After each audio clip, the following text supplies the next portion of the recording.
नमस्ते, यो अमीर pig farm हो। तपाईँले हेर्नुहुँदैछ यो सुँगुर हेम्सायर। यो बियाउने छ, तपाईँको 2 महिना पुग्यो। यो ल्यान्ड्रोस र हेम्सायर मिक्स भएर यो हेम्सायर हो। अनिखेरि तपाईँले यो देख्नुहुँदैछ यहाँ, यो ल्यान्ड्रोस हो। यो तपाईँको बिर हो। यो भर्ती जाँदैछ भर्खर। तपाईँको यो भर्ती गएको हो, ब्याउने छ, 1 महिना पुग्यो। यो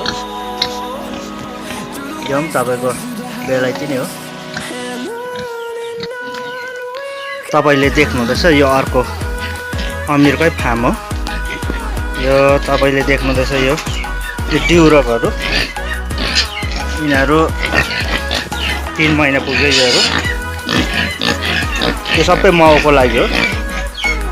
यो तपाईँहरूले अब यो वर्षको लास्टतिर भन्दा अर्को सालतिर यिनीहरूको बच्चा भेट्न सक्नुहुनेछ।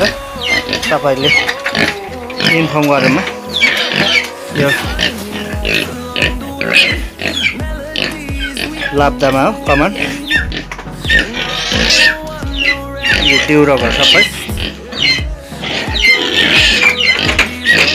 यो सबै 3 महिना पुगेको ब्रिडहरू हो।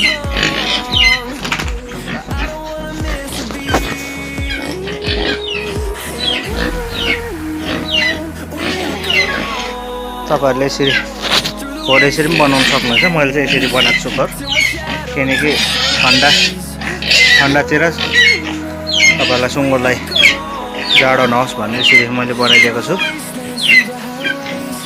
तपाईँहरूले मेरो भिडियोलाई लाइक र सब्सक्राइब गर्न सक्नुहुनेछ। फेरि सेकेन्ड यिनीहरूले ब्याएर फेरि म सेकेन्ड बच्चासहित म भिडियो लिएर आउनेछु।